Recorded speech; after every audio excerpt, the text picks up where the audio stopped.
안녕하세요. 뼈선생 채널의 정형외과 전문의 신병기입니다. 여기 이 부위가 담이 온 듯 아플 때 참 많죠. 특히 경직된 자세로 업무를 오랫동안 보셔야 되는 분들, 평소 스트레스가 많고 항상 긴장하며 사시는 분들께서는 이 담이 온 것 때문에 통증을 계속 달고 산다고 이야기들 하세요. 문제는 상당수의 분들은 그 통증으로 오랫동안 고생하시고 계심에도 불구하고 이 담이 온 것도 병원 갈 만한 게 되나 생각하시고 그냥 그 통증을 안고 사신다는 겁니다. 이번 시간에는 어깨, 뒷목, 등 뒤 이런 부위에 담이 자주 오시는 분들께서 집에서 꼭 체크해 보셔야 할 한 가지 알려드릴게요. 이것만 해보셔도 내가 지금 가지고 있는 통증이 병원 가면 손쉽게 해결될 수 있는 통증이었구나 확인해 드릴 수 있습니다.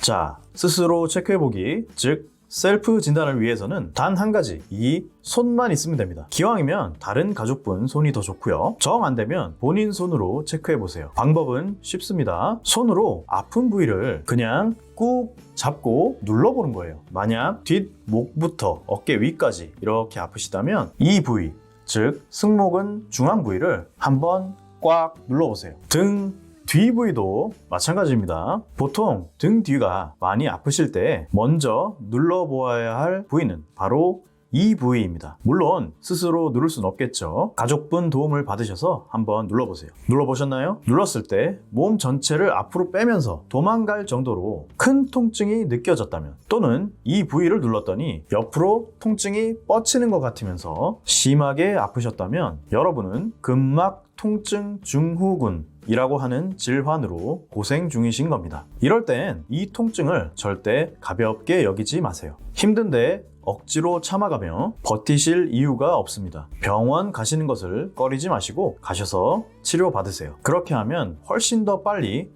통증에서 벗어날 수 있고 삶의 질이 나아질 수 있습니다. 근막 통증 증후군은 우리 몸 근육 안에 통증 유발점이라고 하는 팽팽하고 긴장된 어느 한 지점이 발생하고 이 부위에서 시작되는 통증을 느끼는 질환을 말해요. 아직 어떻게 왜 발생하는지 대해서는 완벽하게 밝혀지진 않았지만 주로 경직되고 긴장된 상태로 이를 지속적으로 하시는 분들, 스트레스가 많은 상황에 장시간 노출되시는 분들에게 잘 발생하고요. 우울한 감정 같은 정서적 불안정과도 관계가 깊다고 되어 있습니다. 근막 통증 증후군이 한번 독하게 찾아오면 정말 고생을 많이들 하세요. 생활 중 계속 통증이 느껴지니까 활동의 제한이 생기고 삶의 질이 떨어지며 밤에 잠도 잘 못 자고 정말 여러모로 고생을 많이 하십니다. 그런데 또 주변에 이야기하면 그냥 담이 온 거네 뭐 하고 별거 아닌 듯 여기는 분위기일 때가 많죠. 그러다 보니 의외로 병원을 찾지 않고 혼자서 끙끙 앓으시는 분들이 상당히 많으십니다. 다시 한번 강조드리지만 만약 여기까지 보시고 혹시 나도 이 질환인가 의심되시면 반드시 병원에서 진찰을 받아보시고 도움을 받으시는 게 좋습니다. 그렇게 해서 빨리 이 통증을 덜어내시고 다시 활력 있는 삶을 찾으시는 게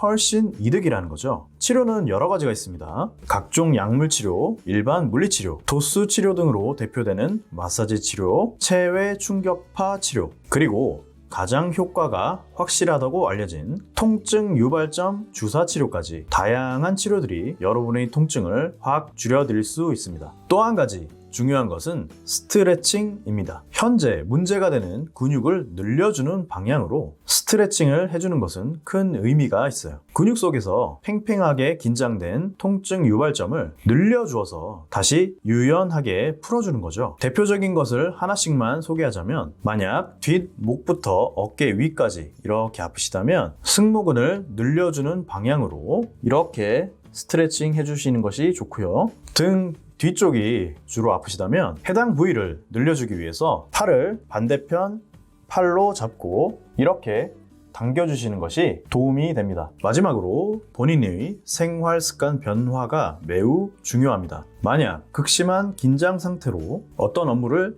장시간 하고 계신 상황이라면 되도록이면 그 상황에서 조금이라도 벗어날 수 있도록 조정을 해주시는 것이 좋습니다. 물론 바쁜 현대인들에게 쉬운 일은 아니죠. 하지만 되도록이면 벗어날 수 있도록 노력을 해 주시라는 겁니다. 그렇게 해서 현재 나를 괴롭히는 스트레스를 최대한 줄여주셔야 돼요. 근막 통증 증후군은 환자분의 심리적 상태와도 연관이 깊기 때문에 그러한 노력들이 병행이 되셔야만 장기적으로 더 좋은 결과를 얻으실 수 있습니다. 만약 쉽지 않다면 정신건강의학과로 대표되는 심리적 스트레스를 다루는 의료진의 진료를 통해 도움 받으시는 것을 실제 추천드리기도 합니다. 자, 이번 시간은 단순히 담이 오래가나 보다 하고 오랫동안 고생하고 계신 분들을 위해 말씀드렸고요. 꼭 적절한 치료를 통해 호전되시길 바랍니다. 지금까지 뼈선생 채널이었습니다. 모두 건강하시고요.